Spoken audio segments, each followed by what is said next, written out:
आइए आज हम लोग प्रोजेक्टाइल मोशन पर चर्चा करते हैं, प्रक्षेप गति पर चर्चा करते हैं। प्रक्षेप गति भी गुरुत्व के अधीन होने वाली ही गति है। प्रक्षेप किसे कहते हैं? तो ऊर्ध्वाधर वर्टिकल डायरेक्शन से अलग किसी डायरेक्शन में फेंका गया जो पार्टिकल होता है वही प्रोजेक्टाइल कहलाता है। वर्टिकल डायरेक्शन से अलग डायरेक्शन में जो प्रोजेक्टेड पार्टिकल होता है उसी को प्रोजेक्टाइल या प्रक्षेप कहा जाता है। और जो प्रोजेक्टाइल या प्रक्षेप की गति होती है उसी को प्रक्षेप गति या प्रोजेक्टाइल मोशन कहते हैं। आइए हम लोग इसी पर चर्चा करते हैं। प्रोजेक्टाइल मोशन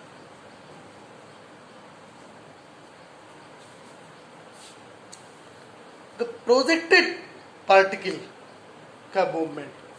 प्रोजेक्टेड, देखिए इसी कॉन्सेप्ट को पहले आप समझिए। ये हमारा अर्थ है, क्या है? Earth surface. तो अर्थ सरफेस पर जिस पॉइंट से हम प्रोजेक्ट करेंगे ऑब्जेक्ट को या पार्टिकल को, उसको कहते हैं प्रोजेक्शन प्लेस। ठीक है, प्रक्षेपण का स्थान। और देखो ऊर्ध्वाधर डायरेक्शन, ये वर्टिकल डायरेक्शन है, इससे अलग किसी भी दिशा में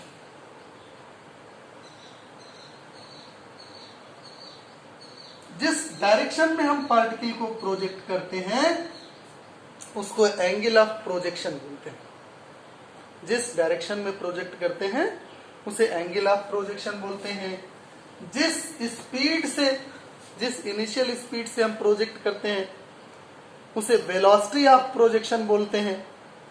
यहां पर देखिए, जो वेलोसिटी ऑफ प्रोजेक्शन है, जो प्रोजेक्टेड पार्टिकल होता है उसके दो कंपोनेंट एक्टिवेट होंगे। एक होगा u cos theta, horizontal component जो होगा u का वो होगा u cos थीटा, और जो वर्टिकल कंपोनेंट होगा वो होगा u sin थीटा। क्या होगा? u sin theta. तो हमारा जो प्रोजेक्टेड पार्टिकल का वेग होता है, उसकी जो वेलोसिटी होती है, उसके दो कंपोनेंट एक्टिवेट होते हैं, एक हॉरिजेंटल डायरेक्शन में और एक वर्टिकल डायरेक्शन में। जो हॉरिजेंटल कंपोनेंट होता है वो प्रोजेक्टेड पार्टिकल को हॉरिजेंटल डायरेक्शन में आगे की ओर बढ़ाता है, और जो वर्टिकल डायरेक्शन में कंपोनेंट है u sin थीटा वो प्रोजेक्टेड पार्टिकल को वर्टिकल डायरेक्शन में मूव कराता है। इसलिए हमारा जो प्रोजेक्टेड पार्टिकल होता है वो आगे बढ़ने के साथ साथ ऊपर भी उठता है। चलो, ऐसे उठता चला जाता है। अब जब ये ऊपर उठ रहा होता है हमारा प्रोजेक्टेड पार्टिकल, तो उस पर क्या काम करता है? उसका वेट mg वेट काम करता है। किधर काम करता है? वर्टिकली डाउनवर्ड डायरेक्शन में। जबकि मूवमेंट किस डायरेक्शन में? ऊपर की ओर है, u sin थीटा वेलोसिटी से ऊपर की ओर। तो ये जो फोर्स होता है mg, ये u sin थीटा के कारण जो मूवमेंट हो रहा है उसके लिए रिटार्डेशन का काम करता है। वो रिटार्ड करता है, यानी अवमंदन बल उत्पन्न कर देता है। ठीक है, और नतीजा क्या होता है? ऊपर जाते हुए, ऊपर जो जाता हुआ वेग है वो u sin थीटा आपका है, u sin थीटा। ये घटने लगता है और घट के क्या होगा? अल्टीमेटली घटकर जीरो हो जाएगा। तो जहां जीरो हो जाएगा वहां क्या होगा? वो टॉप पॉइंट होगा प्रक्षेप का, वो टॉप पॉइंट। ये मैक्सिमम हाइट हुई। इसके बाद क्या करेगा? ये हमारा जो पार्टिकल है, यहां पर देखो u जो ऊपर अपवर्ड डायरेक्शन की जो वेलोसिटी है वो जीरो है, अपवर्ड डायरेक्शन की जो वेलोसिटी इस जगह पर। लेकिन हॉरिजेंटल वेलोसिटी अभी भी cos थीटा होगी। क्यों होगी? क्योंकि ये जो mg है इसका हॉरिजेंटल कंपोनेंट जीरो। अगर हम इधर इसका कंपोनेंट निकालना चाहें तो ये mg cos 90 हो जाएगा, जो बराबर जीरो हो जाएगा। इसलिए mg का कोई भी कंपोनेंट हॉरिजॉन्टल डायरेक्शन में एक्टिवेट नहीं होता है। इसलिए हॉरिजॉन्टल डायरेक्शन में प्रोजेक्टाइल की वेलोसिटी u cos थीटा ना तो घटती है और ना ही बढ़ती है। इसलिए आप इसी हॉरिजॉन्टल वेलोसिटी के कारण ये टैप पॉइंट से आगे की ओर बढ़ेगा और ये निरंतर बढ़ता रहेगा। अब लेकिन क्या होगा, नीचे की ओर जब गिरना शुरू होता फिर वही फोर्स mg अभी भी एक्टिवेट है, जिसने u sin थीटा की वैल्यू को घटाकर 0 कर दिया था, वही फोर्स अभी भी एक्टिवेट है। इस बार क्या हो रहा है, पार्टिकल नीचे की ओर आ रहा है और फोर्स भी नीचे की ओर एक्टिवेट है। इसलिए यही फोर्स mg एक्सेलरेटर की भूमिका में होता है, मूवमेंट को एक्सेलरेट करता है। इसलिए वेलोसिटी 0 से फिर से बढ़ना शुरू हो जाती है, वर्टिकल वेलोसिटी। और जिस समय पार्टिकल आके पृथ्वी से टकराता है, ये जो स्थान है, जिस वेलोसिटी से गया था उसी वेलोसिटी से आके टकराएगा। हॉरिजॉन्टल वेलोसिटी अभी भी वही होगी v cos थीटा, वर्टिकल जो डाउनवर्ड डायरेक्शन में वेलोसिटी होगी वह भी u sin थीटा हो जाएगी। यहां पर एयर रेजिस्टेंस को नल माना गया है, 0। ये मान रहे हैं कि कोई भी वायु का घर्षण नहीं, वायु का कोई प्रतिरोध नहीं है, ठीक है, यानी कोई एक्सटर्नल अपोजिंग फोर्सेस नहीं है। तो जिस फोर्स ने वर्टिकल मूवमेंट को अपोज किया था आधी जर्नी में, अगली आधी जर्नी में वही फोर्स वर्टिकल जर्नी को एक्सेलरेट करता है, ठीक है। इस तरह से हम देखें तो हमारे पास दो गतियां, प्रोजेक्टाइल मोशन क्या होगा, एक ऐसा प्लेनर मोशन हो गया, 2 डायमेंशनल प्लेनर मोशन, जिसमें एक्स एक्सिस और वाई एक्सिस दोनों एक्सिस में मूवमेंट साथ साथ होता है, दोनों डायरेक्शन में, ठीक है। तो जो हमारा प्रोजेक्टाइल होता है, प्रोजेक्टाइल का जो पथ है, उसका जो पाथ है या मूवमेंट है, वो 2 डायमेंशन के अंतर्गत आता है। तो हम इस मूवमेंट को, इसके मोशन को हम 2 कैटेगरी में भी डिवाइड कर सकते हैं, हॉरिजॉन्टल मूवमेंट और वर्टिकल मूवमेंट। इसके लिए जरा देखो, बहुत सिंपल है, मान लेते हैं इसकी बात, मान लेते हैं कि जिस समय पार्टिकल को प्रोजेक्ट किया गया वो 0 पॉइंट से थोड़ी देर बाद ये पॉइंट P पर पहुंच गया, ये जिसका कोऑर्डिनेट x और y है। क्या है कोऑर्डिनेट x और y? कोऑर्डिनेट x और y का मतलब क्या हो गया कि पार्टिकल अपने ओरिजिन प्लेस से, जहां से वो प्रोजेक्ट किया गया था, x हॉरिजॉन्टल डायरेक्शन में बढ़ चुका है और y वर्टिकल डायरेक्शन में बढ़ चुका है, ठीक। तो ये जो जर्नी है O से P तक की जर्नी, इसका हम कैटेगराइजेशन करेंगे, इसकी कैटेगरी बना देते हैं। कैसे कैटेगराइजेशन करेंगे?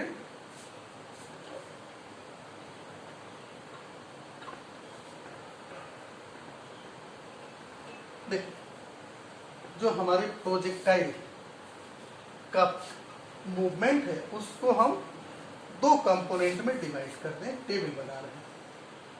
सबसे इजी मेथड है ये, अगर आप टेबल बना ले करेंगे तो आप जनरल जो 3 इक्वेशंस ऑफ लीनियर मोशन है, द्विरेखीय गति के 3 समीकरण, हम उसी से इसको सॉल्व कर सकते हैं। देखो ये मोशन मोड, इसमें 2 मोड होते हैं। कितने मोड होते हैं? 2 मोड। एक मोड कैसा है? हॉरिजॉन्टल, और दूसरा मोड है वर्टिकल। हॉरिजॉन्टल और वर्टिकल 2 मोड में। चलो भाई दोनों को अलग अलग देखते हैं। पहले initial velocity,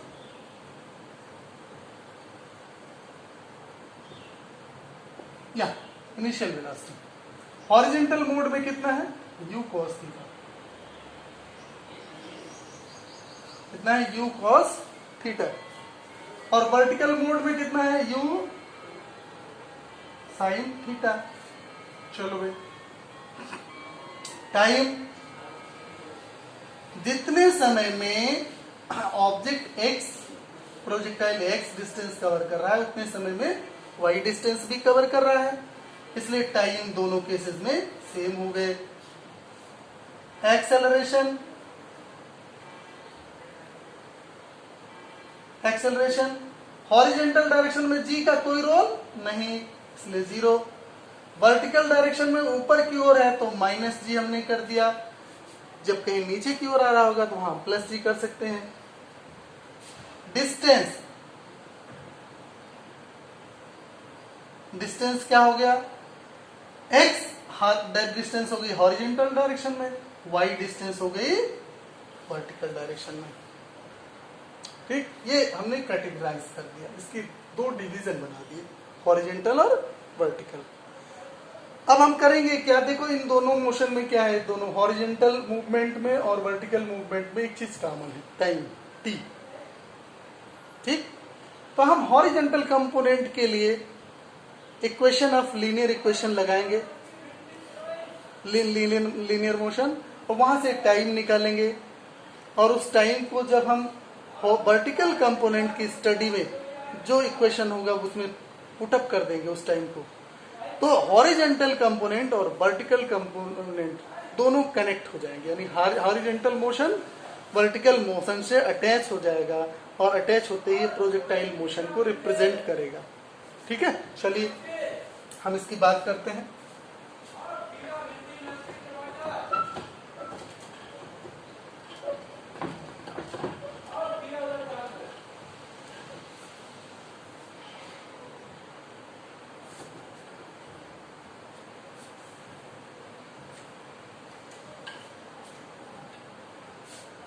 For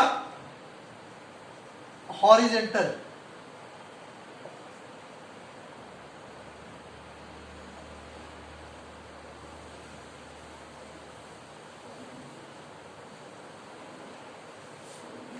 for horizontal movement,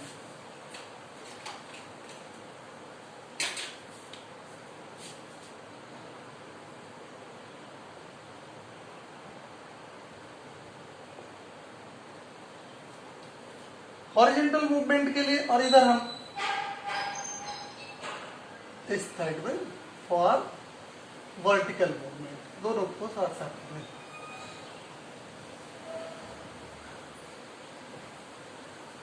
horizontal movement में देखिए यहां S distance, you initial velocity, time, acceleration, सारी चीजें मौजूद हैं। तो फ्रॉम S बराबर ut plus half T square, S बराबर ut plus half T square से हम वैल्यू पुटअप करें, जरा देखिए यस क्या है, यस की जगह पर क्या रखा जाएगा, x, u की जगह पर रखा जाएगा u cos थीटा, t की जगह पर time plus half, a acceleration की जगह पर 0 टी स्क्वायर।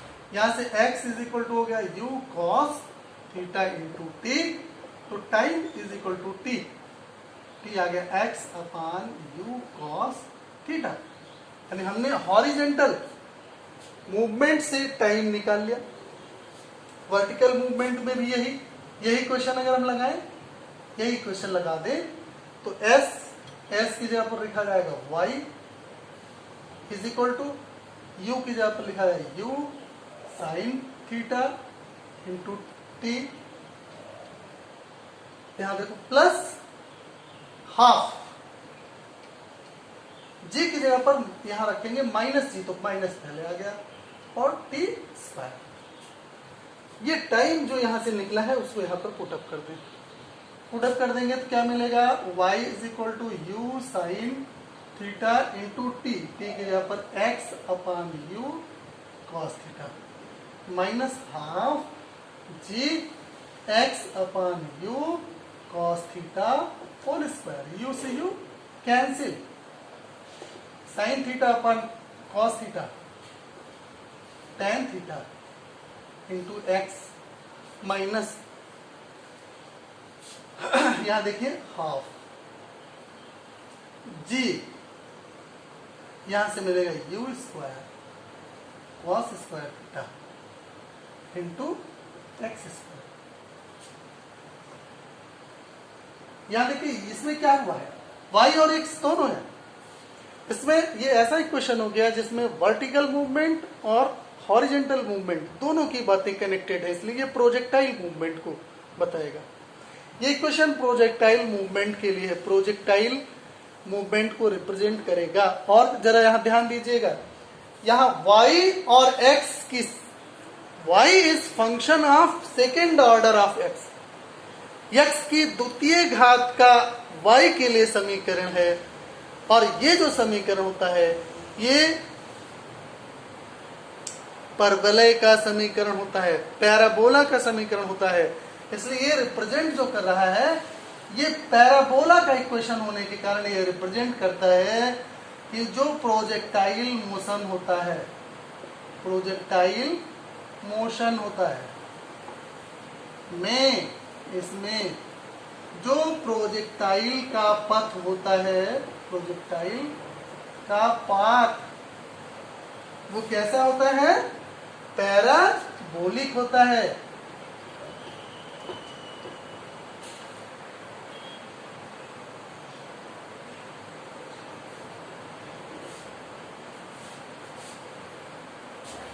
पैराबोलिक होता है।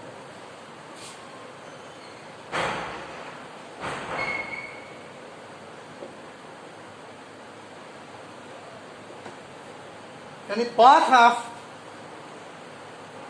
Projectile in projectile motion is parabolic.